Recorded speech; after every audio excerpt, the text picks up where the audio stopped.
Hello, everyone. Good morning, and thank you for joining us for our match celebration today. We have our all the team actually, and our dear friends Rafa and Marcela that just matched this past week, and we're very happy. And first of all, congratulations! Like you're so inspiring. We're both very proud. Deb and I were very proud of how you far come, and we can't wait to see how far you will go. So today we have prepared some questions for you, and we want to share with everyone your all these achievements and how proud we are all. And thank you. Do you want to take it on, Deb? Yeah, we are super happy about this match, and we are really proud of our friends Marcela and Rafa. So yeah, Rafa, you want to say a few words? I think everyone knows you, but Hi everyone, so good to be back at VMR. I've been missing VMR because I've been working as a primary care doctor in Brazil again. Moving to residency can be a little bit expensive. So yeah, I'm so happy and thrilled to be here and share some wisdom about my path towards residency in the US. Hopefully that will help many, and that's the goal of today's session. And I'm so happy to be here sharing the session with my incredible friend Marcelo. Can you speak first? Can you go ahead, Marcelo? Sure, thank you so much, Rafa. I'm so happy to be here with Rafa. It was a crazy journey. We were applying together, and every day I was like on WhatsApp, Rafa, help me. What do you think about that? And also all my CPSolvers friends, everyone helped me so much during the interviews, during the application, before and after. So I'm so grateful, and I'm so happy to be here to celebrate and hopefully also help applicants for the future match. So thank you so much. Thank you so much to you, because we are eager to know about your journey, about the obstacles you overcame. Even some insights could be useful for future international medical graduates that want to apply in the future, maybe next cycle or later. So what do you think about starting with the questions now? Okay, so for Rafa and Marcela, I don't know who wants to start. When did you start your IMG journey, and why did you decide to continue your medical practice here in the US? Okay, I can go first. So I think when I started medical school, some of my friends, they told me about the USMLE, like I remember we looked into first aid and things like that, but it was something in the back of my mind. I didn't really consider, or I thought it was possible. I didn't even have a passport or never travel internationally or things like that. But during medical school, I got involved with rural health, and I had the opportunity to go to a rural health conference.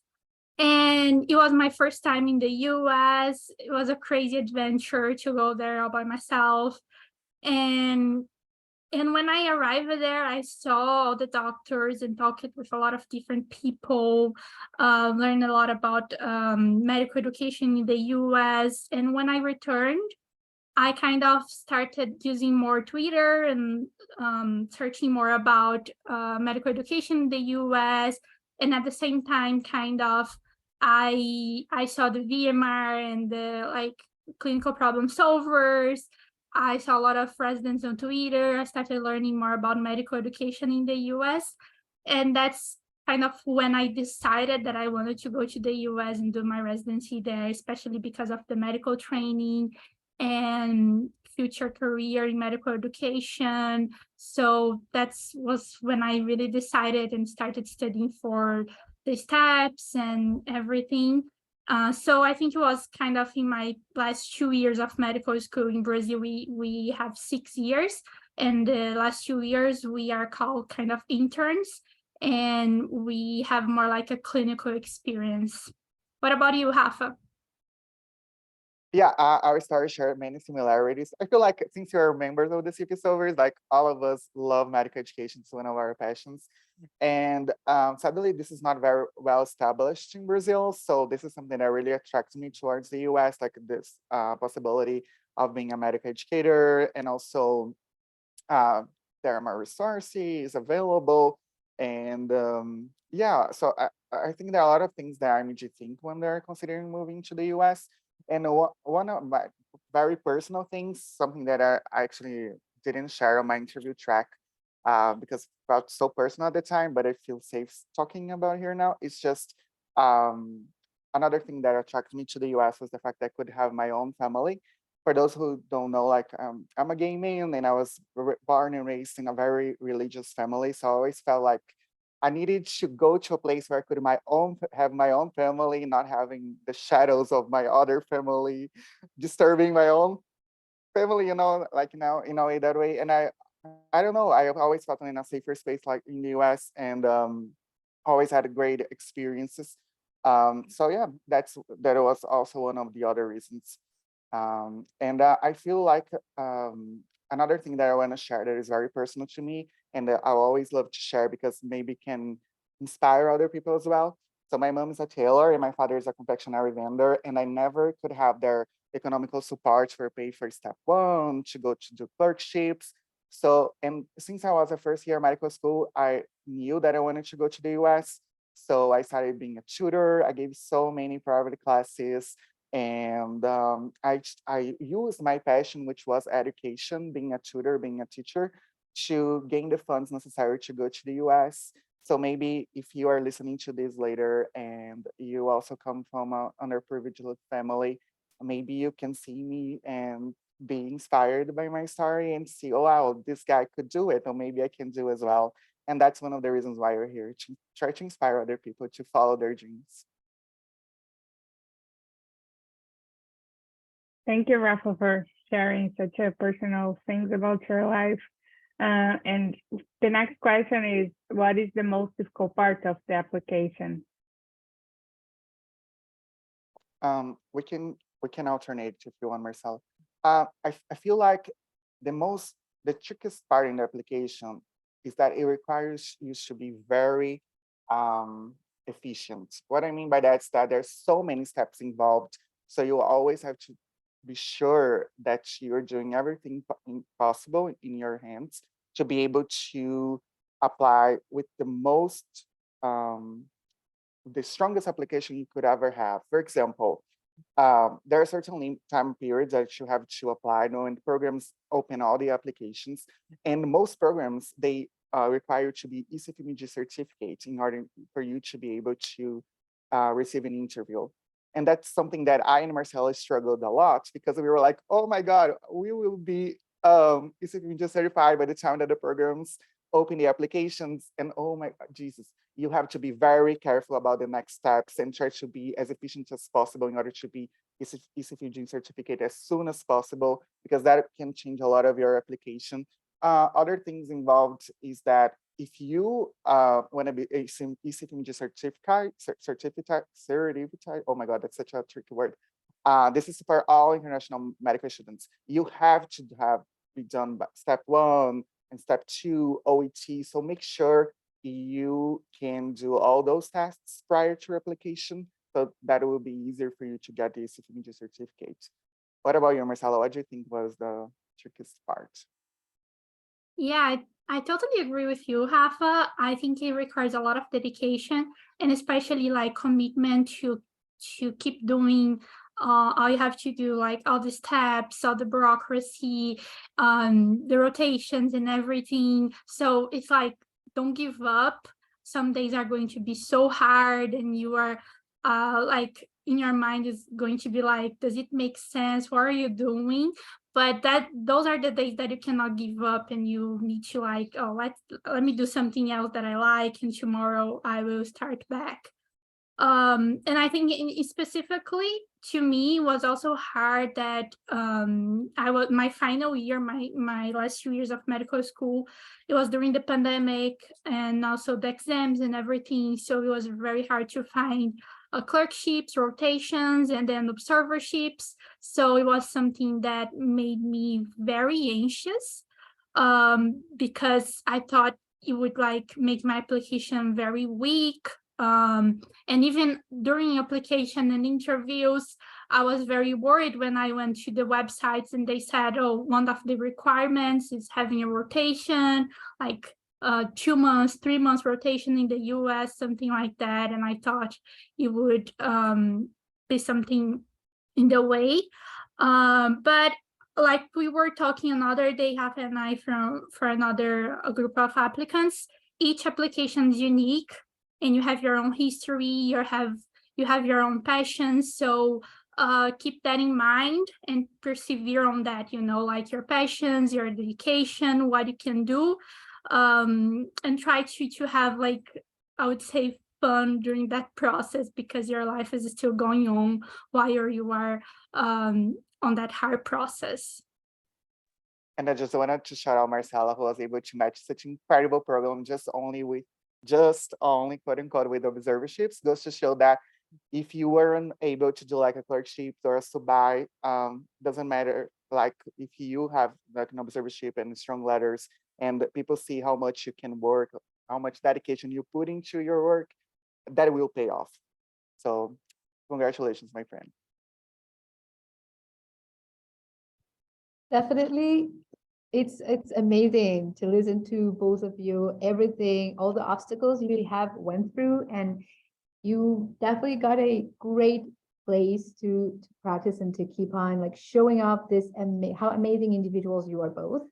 And since you have rotations in the US, observerships, externships, etc., what is the first impression you had of the US medical system? How different it was from your home country?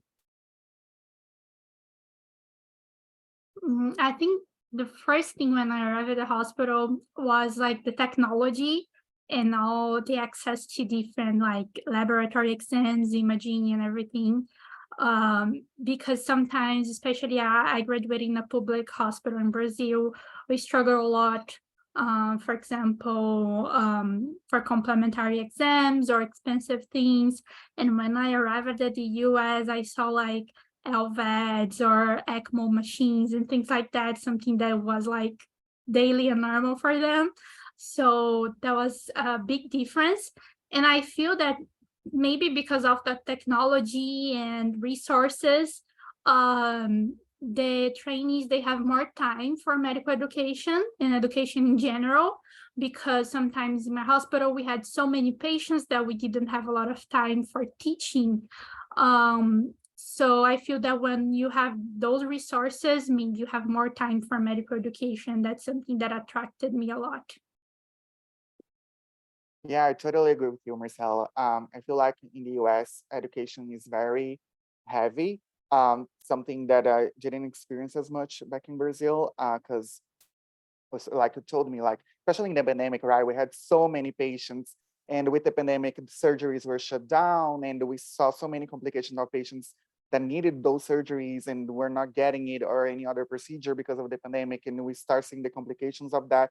So we're just trying to like survive, basically, you know, like there was no time for teaching and learning. We're just like doing things automatically, not exactly thinking rationally. So that was something that attracted me to the US. Also, like Marcela mentioned, like much more resources. For example, I had this patient when I did my SOBI at Baltimore at Sinai Hospital with Ravi. And for example, I had this patient that needed an MRI, and I could get an MRI like 4 or 5 days, you know, something that it would took at least 1 month to get it here in Brazil. And speaking about like of resources, I'm a primary care doctor here in rural Brazil, and we have like I'm working in a city of 3,000 people, and we don't have any, for example, defibrillator or ECG here, which I think it's so crucial to have, you know. So it goes to show that things can be really difficult depending on the area that you are.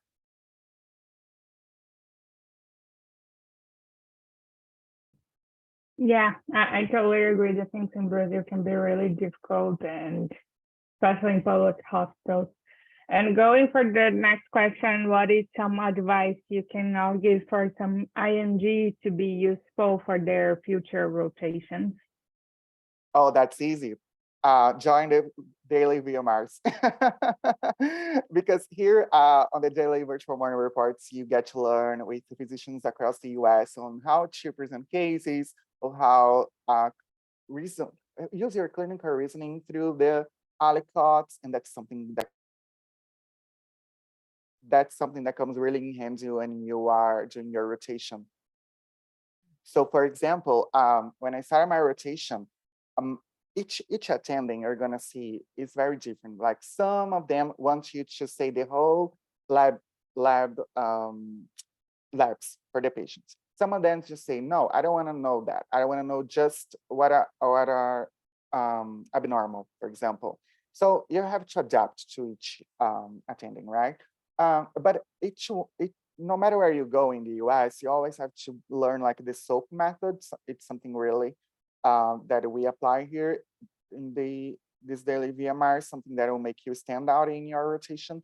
So for example, when I started my rotation with Ravi, he was like, oh, your notes are actually quite good. I mean, you've never been here, but you know what you're doing. And I was like, yeah, because it's like CPSolvers. So yeah, it goes to show that I think that's the greatest piece of advice I can give to future IMGs. Join the daily VMRs, not only because you're gonna learn medicine for your patients, but also you're gonna learn how to be efficient when it comes to clinical reasoning, and that will make you stand out in your rotations, for sure. What about you, Marcela? I couldn't agree more, Rafa. I think like CPSolvers helped me so much, the VMRs, and also like the podcast, the schemas, the unit scripts, everything. We have a lot of resources, and it's not only about the reasoning, but also the medical English, the different terms that you get used when you were listening to the VMR, the medication. So it's like in general, it helps so much.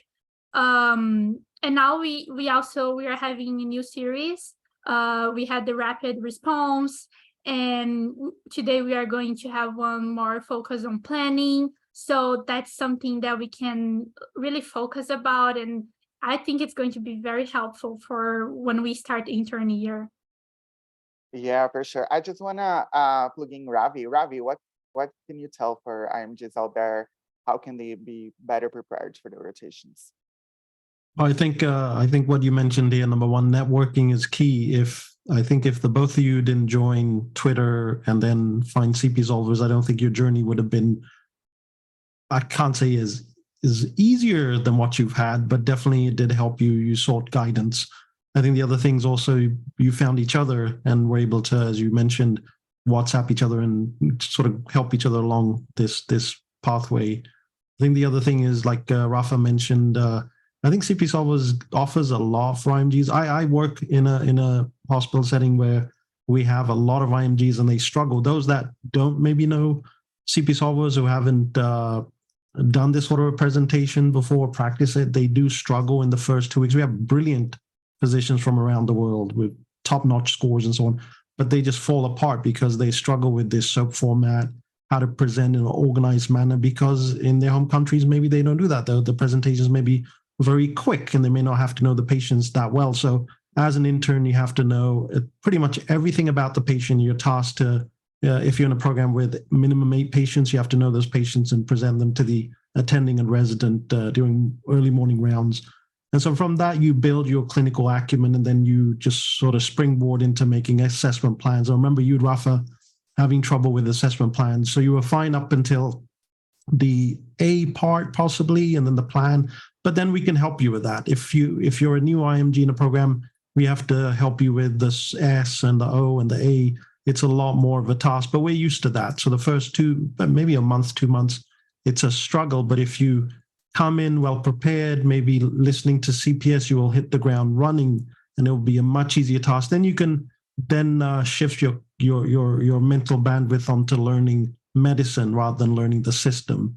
So definitely, I think it does offer. Not only that, some of the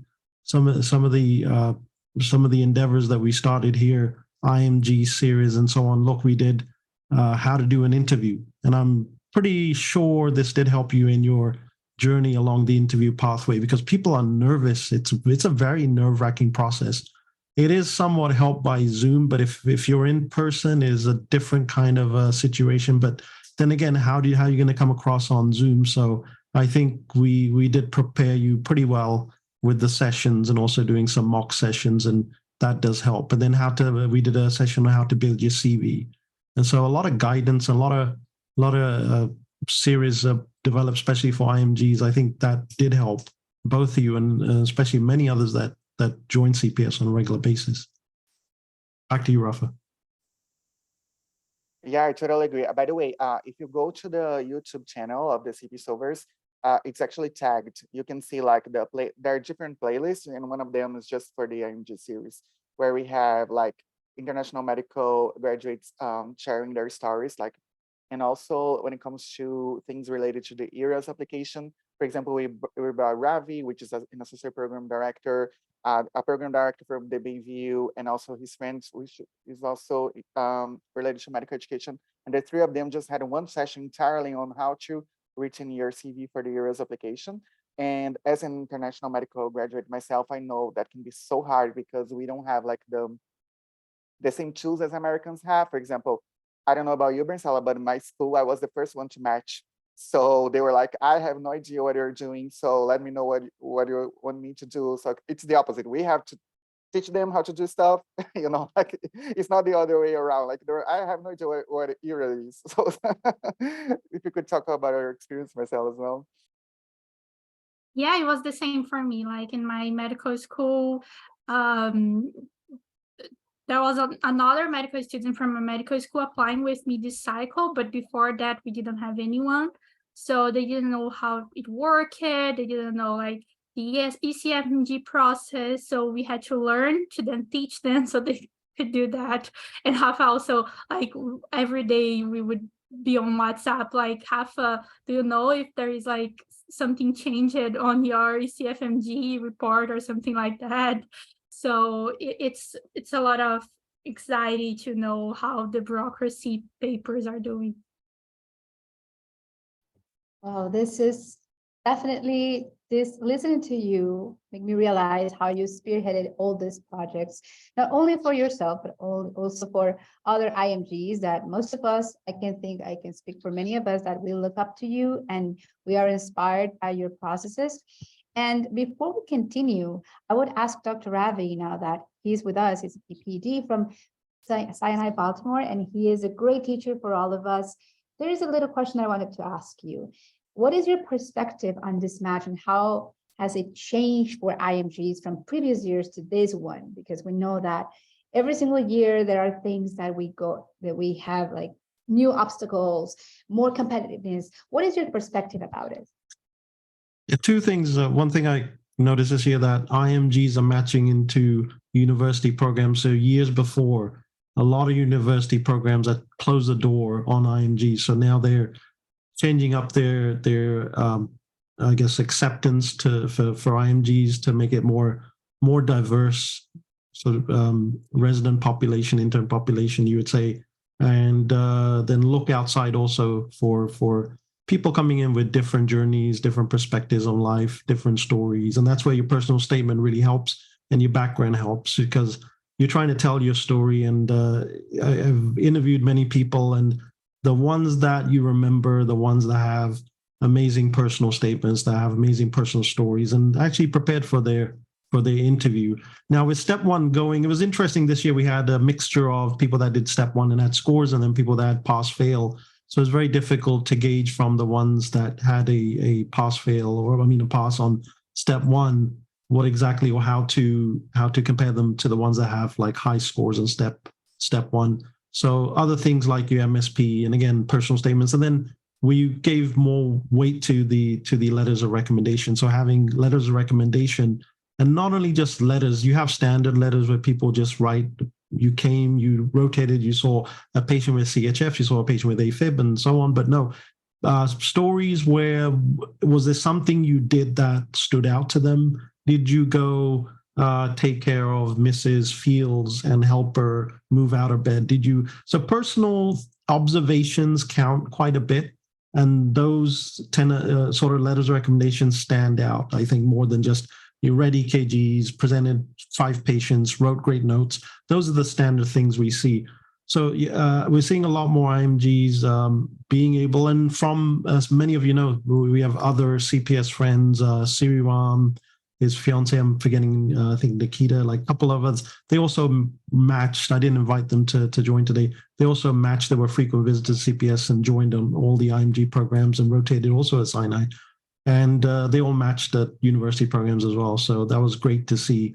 The other thing was the pass fail now. I think this year going forward, everybody will be on a pass fail step 1. So you have to bolster your CV. Before, people had great step 1 scores and that would make them stand out. Now the job is more difficult. You have to give more weight to other areas. For US grads, that's going to be the MSP. For IMGs, the MSP isn't looked at as much because the MSPs are coming from outside and they don't have the strict criteria that the AMGs do. So probably I would say the letters of recommendation, especially observed practice or observed scenarios, carries more weight than just you rotated with a big name professor in medicine and they just do a standard letter versus somebody who really actually saw you on the floor in action. I think that carries a lot more weight. Yeah, I just echo something. Speaking about letter recommendations, this is something that I think Marcela can say the same. We international medical students, we struggle with that because we don't have that concept, at least in Brazil. So we're like, oh my God, how can I ask for a letter? Like, how does this work? And a piece of advice that I received is that always make sure to ask for feedback for attendings. So because I don't know, but in Sinai, I think it's the same structure throughout the US. Like we have 1 attendings per week. So your attendings rotate each week. And then I was like, oh my God, how can I impress a person for a week, you know? And then I was like, okay, my first day was like, hey, I want to really, so say something to your attending that you want to improve upon. For images, I think this is very important to improve upon your presentation. So say, hey, I'm from Brazil and I really wanted to apply to residency in the US and I really wanted to improve my presentation skills. So could you help me with that, please? And then the attending will give you feedback according to the week, and you can adjust to their feedbacks. So by the end of the week, let's say Sunday, you can say, hey, do you remember that I told you that I want to apply to the US? Would you mind if I asked you for a strong letter of recommendation? And I don't know, they are expecting you to ask for a letter. Like it's part of the US system. Don't be afraid to ask for one. And I feel like for the most part, they will be very honest. Say, hey, I can write you a letter, but that won't be as strong as you would like, for example. I feel like they are very open about it. Do you have any other insight into that, Ravi? Because I feel like it's very important. Sure. I think people walk into observerships. So observerships, externships, and rotations, I think they're pretty much on a level field, I could say. So like Marcela, you did a observership. I think it's at least some what we call USCE, US clinical experience is important. So that definitely helps you check the box on your application and definitely help get you into a great program. So having that on your CV definitely helps. If you have no US clinical experience, they can count against you. So when you walk into these US clinical experience, whether it be externship, internship, there are a couple of things sometimes they don't tell you. A lot of faculty members may just want to sit back and watch what you do. But the way we gauge US medical graduates, I also am the course director for the medicine rotation for GW soon. So there we expect them to master the rhyme scale reporter. So first, like Rafa, you mentioned, or Marcela, you get a patient, you report the SOAP format, right? Next is interpret. What is the AST? Why is it high like that? Why is the blood pressure high? M, then manager. Can you manage the blood pressure? What medications can we use? And management reasoning will come in as Yusuf will give us a case after the 2 o'clock hour. So that's really important. Then E is educator. Remember, Rafa, I told you like when you admit a patient, next day do a 5-10 minute presentation what you learned about a patient, and those presentations go on your letter of recommendation too. So if you saw a patient with hypertension, AFib, pancreatitis, you presented those go on your letters. That gives a very stronger letter of recommendation as well. And then the other things that we want students to perfect in, number one is communication. So communication is important. I always put in evaluations, like if I saw Marcela communicate with a patient, did a very good job in explaining to a patient on how important it is to be compliant with hemodialysis. So you have more time, you have less patients, you can actually make a difference with the patient. Then systems-based practice, knowing your function and role within the hospital, professionalism, clinical knowledge is 1/6 of that. Then you also have practice-based learning. So if, like Rafa, you had that patient with pancreatitis, you looked in the guidelines and you brought something that, should we feed patients with pancreatitis? And you referenced a paper from Journal of Gastroenterology. So that also is a bonus. So there are a couple of criteria, professionalism there. I may have skipped one or two, but those are the areas where we want you at least check all those boxes off. And that way we can say this is a great applicant and we can give them a very strong letter of recommendation. I usually write my letters around that framework that you met all those criteria. Thank you, Ravi. So going for the next question, what advice can you give us to improve our interview skills? Marcela, I can start with you. So I think it's like, you want to be prepared, but you don't want to sound like a robot or like you have everything on your mind by heart, you know. So I noticed in the beginning, I thought I had to practice a lot, go in the mirror and like practice everything. But then I did some mock interviews like with Javi, Rabi, everyone here helped me so much.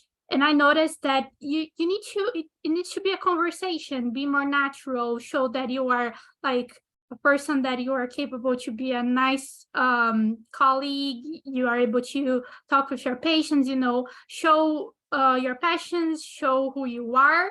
So I think right now I would say that's like, prepare your environment, prepare everything that you can. Have like a document where you have some bullet points of things that you can know by heart, like not the whole structure, but for example, a clinical case that you can mention if they want an example, or some of your strong skills or some of your weakness, some things like that, but don't have everything prepared, you know, be more like a conversation. What do you think, Rafa? Yeah, I couldn't agree more. I feel like in the beginning, it's very hard for us because it's so overwhelming, like everything is new and oh my God, my first interviews. But then as the interview process going on, it will feel more natural for you. And also, I just want to say, like Marcela mentioned earlier, don't try to practice as much as you feel like a robot. Actually, my first mock interview ever was with the only one, Rabi G. And he was like, hey, this is not you. Like, why are you telling me this that way? Try to be more like I don't know, like more like yourself, you know, like, you know. And I was reflecting on that. Okay, I'm not that person, like, you know, like you have to try to show who you are, as Marcela was mentioning. And another tip that I can say is that sometimes there are questions that you have no idea what you're going to answer. Like someone asked me something and I was like, Jesus, what do I answer? And I was like, hey, give me a second to think, please. And that's okay, because it shows that you're trying to be authentic, right? You're not trying to sell an answer that you've already practiced before. So I think that's very important, to take a pause and reflect and then answer. And sometimes you don't have an answer after all. So you can say, hey, right now my mind is blank. I can't think of anything. So would that be okay if I answer? Honestly, I don't feel like people will be very angry or disappointed. Like, they know the struggles that we have. Like, it's a very nerve-wracking process. So yeah. Ravi, what were your experience like interviewing candidates? Did you feel like when a candidate couldn't answer your question, like, were you disappointed somehow? Oh, sorry, repeat that. Are you talking about real interviews Yeah, or mock interviews? yeah. When you were doing real interviews, like you had a candidate that could answer your question, but it was honest about it, saying, hey, right now my mind is blank. I don't have an answer for you. Maybe I can answer later. Do you think that that would be okay for you? Yeah, I think that's okay. I think, as Marcela said, it's a conversation. So you want to enjoy the most memorable conversations, and usually forget the ones that weren't as memorable. So you want to make an impression. Look, when you get invited for an interview, you pretty much have your foot in the door, and the interview can be a make or break process. So doing this whole mock interview initiative, I think, was groundbreaking. It definitely did help a lot of people, and I still see people that did not watch, or there's thousands of videos on YouTube, and you can prepare. And I still had people come in that maybe talk too much or didn't talk that much at all. So you have people that talk too much and don't stop, because it's always normal to be nervous and just keep talking through. You feel like you have to fill up the void with a lot of talk and a lot of conversation, but that nervousness could backfire as well. So I think preparing well enough, as Marcela said, but not too much, not sounding too rehearsed, definitely does help you. Thank you for all this very useful insights, and a little plug-in. We have a CPSolvers mock interview. You can check it out on YouTube for everyone that's watching us. And for our last question, before jumping into the questions from the chat, is what was the most important aspect for you when ranking the programs you were interviewed at?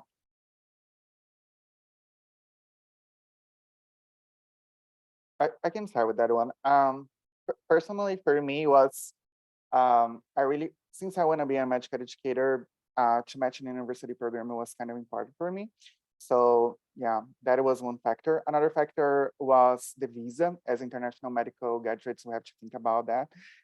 And as some of you may know, some of you may not know, but there are two types of visa that basically we can work in the US, which is the J1 visa, which requires to do like a waiver for 3 years, if I'm not mistaken, or you have to go back to your country for 3 years and then go back to the US if you want to pursue a career in the US.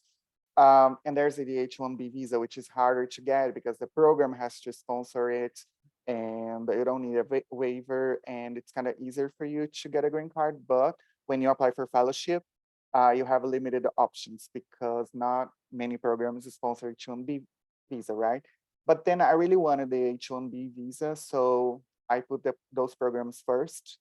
And basically was that, like university programs, places is very important as well. Like, I mean, you're gonna be living for at least 3 years in that place, right? So I'm very happy that I'm moving to Colorado, Denver, which is such a phenomenal city. I've never been there, but the pictures are amazing. So what about you, Marcela?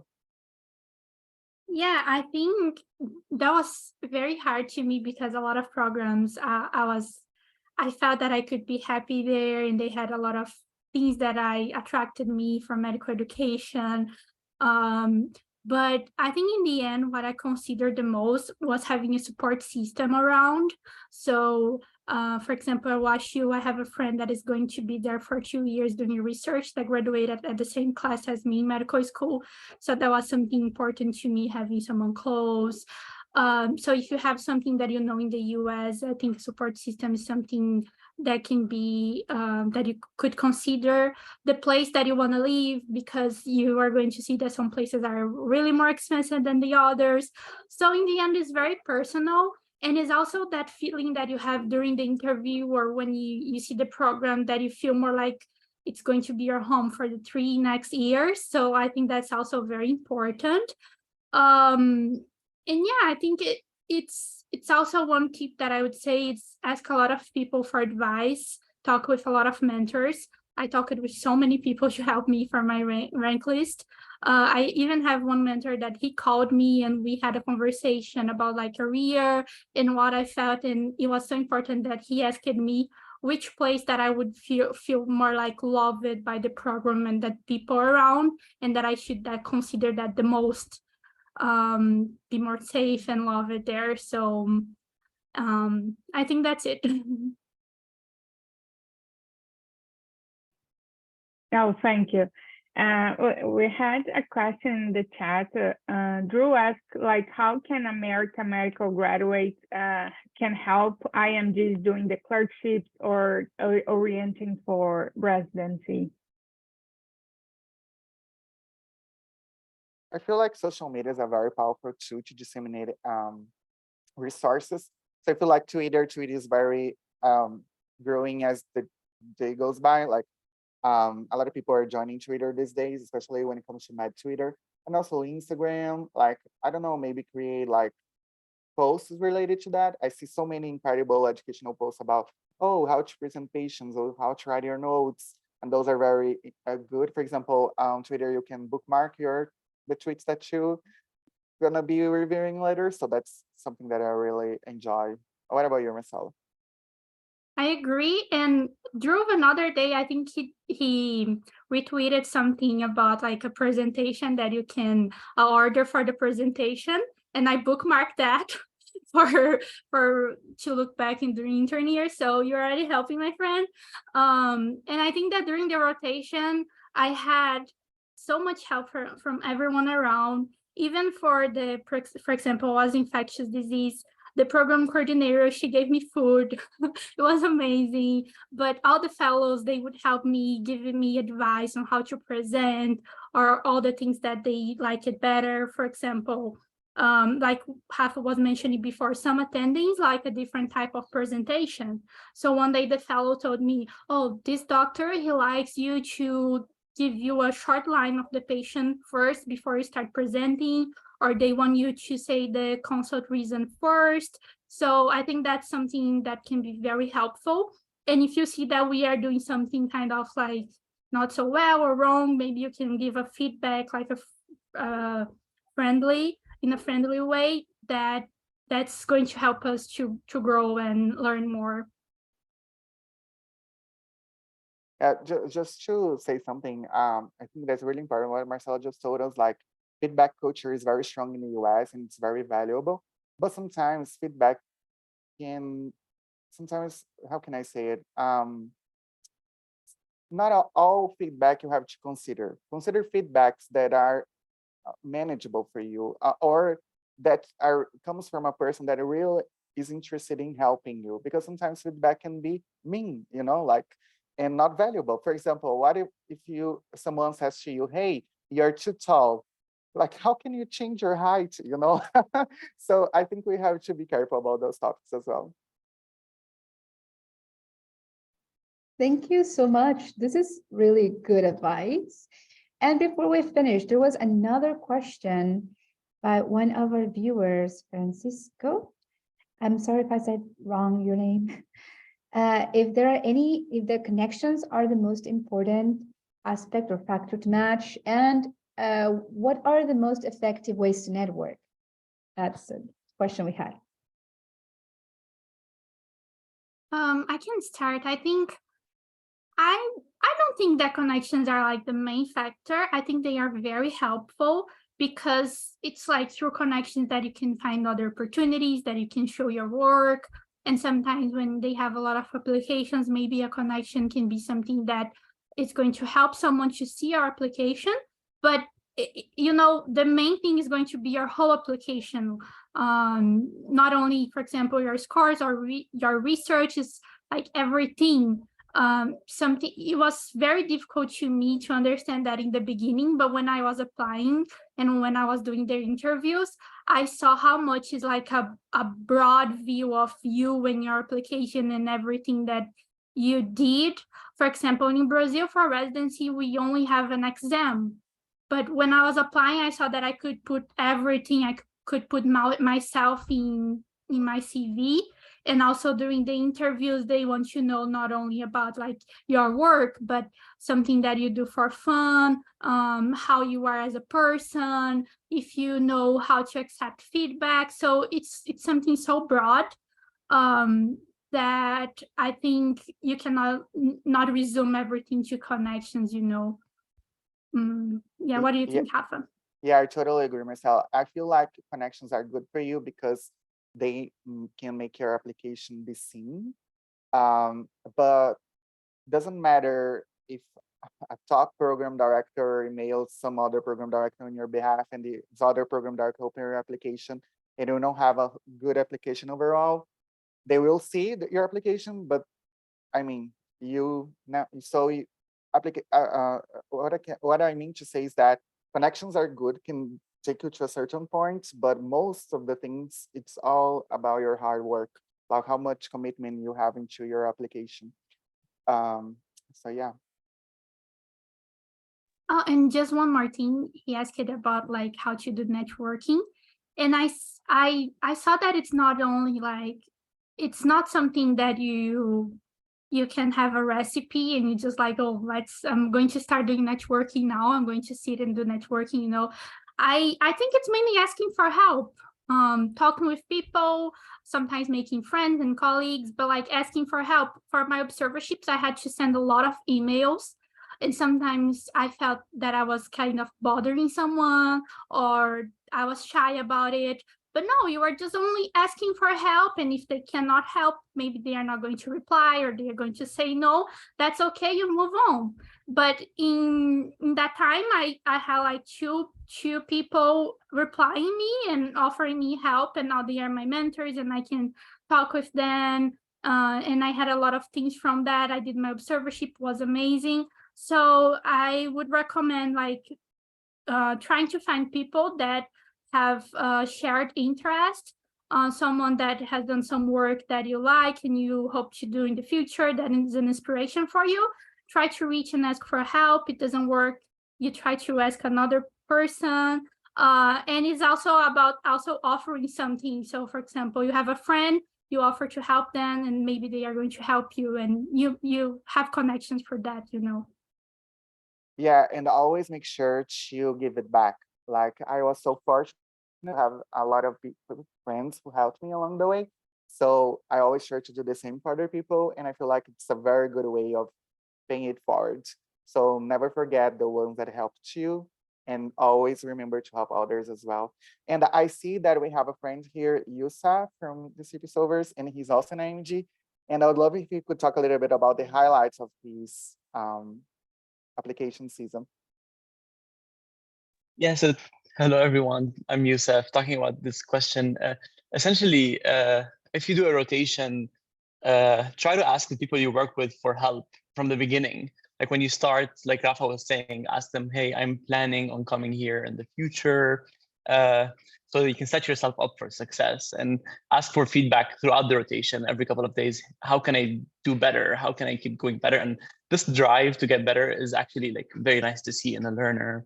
Like go home every day, present something, like the next day come back and say, oh, I went and read this paper that showed this, and keep doing that again and again and again. It shows like how hard you're working, and that's part of like building the connections. And during the rotation, ask the person you're working with, tell them, I want to come here, what should I do?